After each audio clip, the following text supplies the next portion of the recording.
10 fingers channel में आपका स्वागत है। आज हम कक्षा 6 की गणित में प्रश्नावली 3.3 का प्रश्न क्रमांक 1 हल करेंगे। प्रश्न क्रमांक 1 का यह भाग 3 है। तो प्रश्न शुरू करते हैं। विभाज्यता की जांच के नियमों का प्रयोग करते हुए बताइए कि निम्नलिखित में से कौन सी संख्याएं 10 एवं 11 से विभाज्य हैं। इसके पहले जो 2 भाग का वीडियो है इसका, उसमें मैंने आपको 2, 3, 4, 5 इनसे बताई है विभाज्यता, और दूसरे भाग में 6, 8 एवं 9 से विभाज्यता बताई है। तो आप लोग उनको जरूर देखें। अब इस भाग में हम करेंगे 10 एवं 11 से विभाज्यता। तो 10 से विभाज्यता बहुत ही आसान है। 10 का पहाड़ आप सभी को आता होगा, एक बार मैं लिख के बता दे रही हूं। यहाँ पे 10 का पहाड़ा होता है 10 एकम 10, 10 दूनी 20, 10 तिया 30। इस तरह से इसके जो इकाई के अंक हैं उनमें शून्य आता है। तो यहाँ पर हम देख लेंगे कहाँ कहाँ पर इकाई के अंक में शून्य है। ये देखिए यहाँ पर शून्य है, तो ये वाली विभाज्य हो जाएगी 10 से, और ये 210 वाली विभाज्य हो जाएगी क्योंकि यहाँ पर भी शून्य है, और यहाँ पर ये 60 है, यहाँ पर भी शून्य, तो ये भी 10 से विभाज्य होगी। अब बाकी जितनी भी संख्याएं बची हैं इनमें से कोई भी 10 से विभाज्य नहीं होगी। मैंने यहाँ हाँ नहीं के स्थान पर सही गलत के निशान का प्रयोग किया है। अब हम देखते हैं 11 से विभाज्यता। ये बहुत ही इंपॉर्टेंट है, आप इसको ध्यान से देखिए, थोड़ी सी प्रैक्टिस करेंगे ये आपसे तभी बनेगा। 11 से विभाज्यता।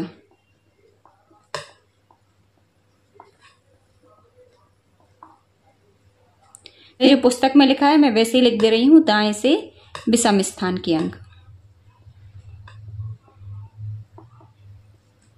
ठीक है।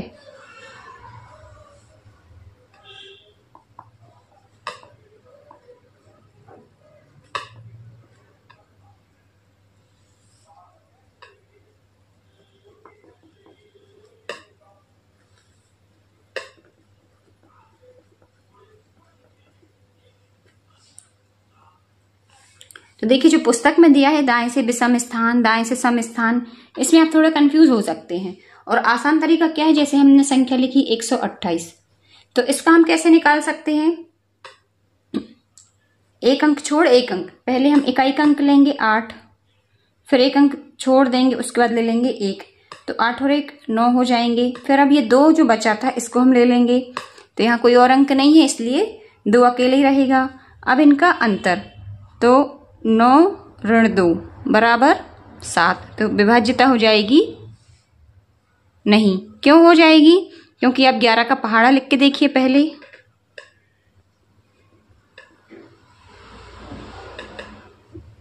ग्यारह का पहाड़ा मैं 11 एकम 11, 11 दूनी 22, 11 ती 33, 11 चौको 44, 11 पौना 55, 11 छंग 66, 77, 88, 99 और 110।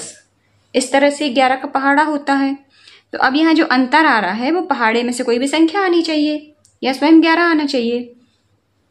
अब जैसे हमने संख्या ली 990, तो पहले वाले का तो गलत दिया ही है, पुस्तक में नहीं है विभाज्यता, है ना। फिर है 990, तो हमने पहले ले लिया 0, फिर ये 9 छोड़ दिया, इसके बाद ये वाला 9 ले लिया, तो 0 धन 9 बराबर 9। अब ये बीच का 9 ले लिया, यहाँ पे कोई और संख्या तो है नहीं, तो इसलिए ये हो जाएगा 9 ऋण 9 बराबर 0। तो 11 से विभाज्यता हो जाएगी हाँ। तो इस वाले कॉलम में आ जाएगा राइट का निशान। यदि यहाँ पर अंतर 0 या 11 का कोई वो आता है गुणज, तो फिर वो संख्या 11 से विभाज्य हो जाएगी। फिर है 1586, तो अब इसमें हम एक बार ले लेंगे 6, फिर हम ले लेंगे 5, तो 6 और 5 11।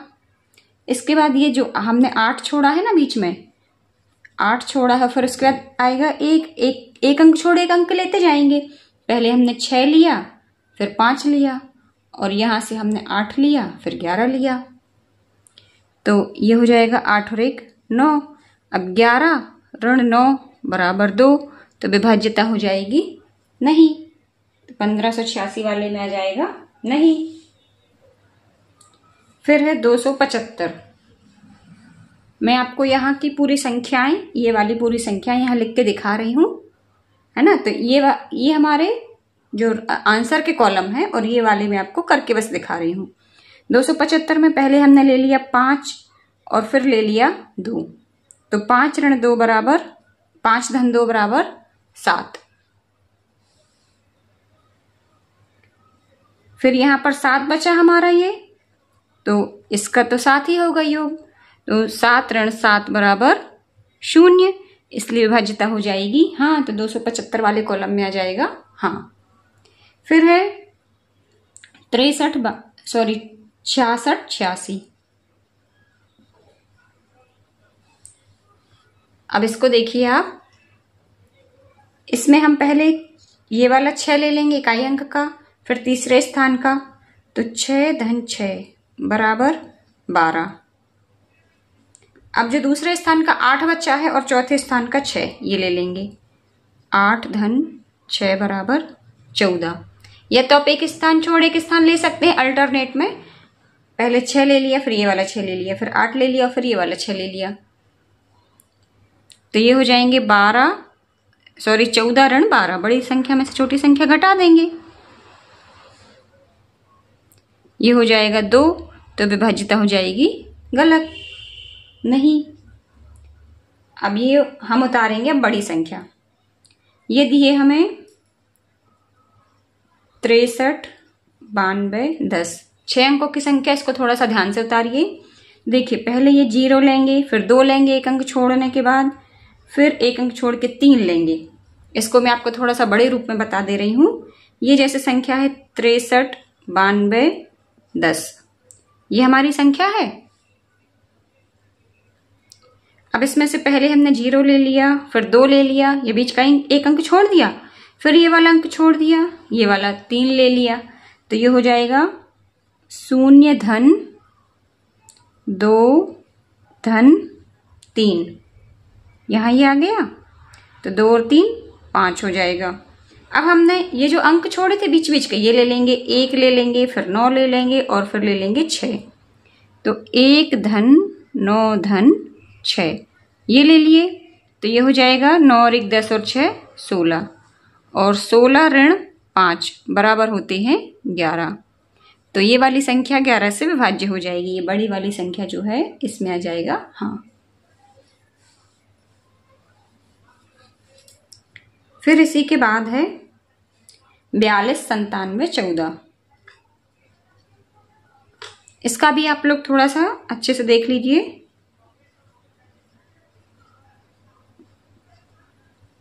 पहले तो हम ले लेंगे 4, फिर ले लेंगे 7 और फिर ले लेंगे 2, तो ये हो जाएगा 4 धन 7 धन 2, ये हमने लिख लिया। इसको मैं थोड़ा सा बीच में से लाइन खींच दे रही हूँ, आप लोग कंफ्यूज ना होए। तो इनका योग आ जाएगा हमारा 7 4 11 और 2 13।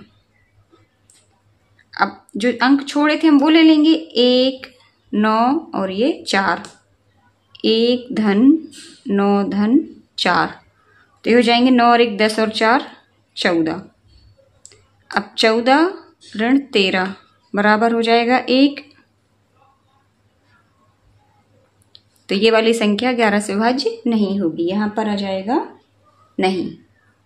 फिर है 28 56,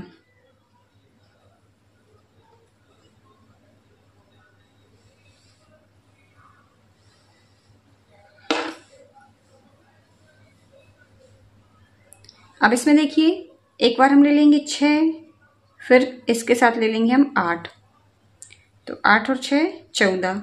अब ये वाला 5 और 2 बचा है, तो इसको हम दूसरे वाले में ले लेते हैं, 5 धन 2 बराबर 7, तो 14 ऋण 7 बराबर आ जाएगा 7, तो यहाँ पे विभाज्यता हो जाएगी गलत या नहीं, तो 28 56 वाले में नहीं जाएगा 11 से भाग। फिर आ जाएगा 30 60, अब हम एक बार ये 0 और 0 ले लेंगे, 2 0 हो जाएंगे, 0 धन 0 बराबर 0। क्यों लिए? क्योंकि पहला स्थान लेना है और तीसरा स्थान, अल्टरनेट में एक अंक छोड़ एक अंक लेना है। अब जो छोड़े थे अंक 6 छोड़ा था और 3, तो 6 धन 3 बराबर 9। अब 9 में से हम 0 को घटाएंगे तो यहाँ जाएगा 0, तो 11 से विभाज्यता हो जाएगी नहीं। अब इसका जो लास्ट बचा है वो भी देख लेते हैं। ये है 406 839। तो इसमें भी आप पहले अंकों को देख लीजिए कैसे लिखना है। सबसे पहले तो हम 9 लेंगे, फिर 8 लेंगे और फिर लेंगे 0। तो ये हो जाएंगे 9 धन 8 धन 0। तो ये हो जाएंगे 9 और 8 17। इसके बाद हम जो छोड़े हैं ये अंक 3 धन 6 धन 4 ये ले लेंगे। तो ये हो जाएगा 3 धन 6 धन 4। तो इनका योग आ जाएगा 6 3 9 और 4 13। तो यहाँ पर आ जाएगा 17 ऋण 13।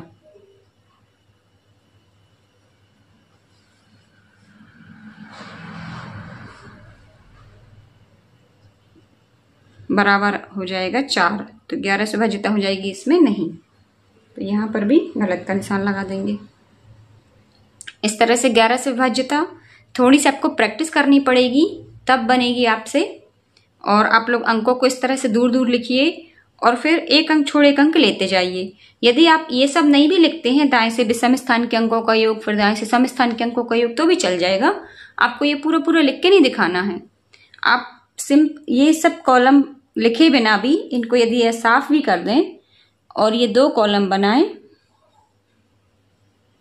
ये वाला जैसे 128 लिखा, सीधा सीधा हमने 8 और 1 ले लिया और एक जगह 2 ले लिया। तो यदि आप इतना भी करेंगे तो भी आपको पूरे नंबर दिए जाएंगे। तो है ना, ये इसमें बच्चों को बहुत कंफ्यूजन हो रहा है कि हम कौन से सम स्थान के अंक लें फिर विषम स्थान के अंक लें। तो इस तरह से आप कंफ्यूज नहीं होना है। आपको जैसे सुविधा पड़े आप वैसे कीजिए। यदि आपको सम स्थान और विषम स्थान समझ में आ रहा है तो आप हेडिंग के रूप में लिख सकते हैं, और नहीं तो फिर सीधा सीधा एक अंक छोड़ एक अंक आप लेते जाइए, आपका आंसर एकदम सही आएगा। तो इस वीडियो में से इतना ही, फिर मिलते हैं नेक्स्ट वीडियो में। तब तक के लिए पढ़ते रहिए, मस्त रहिए।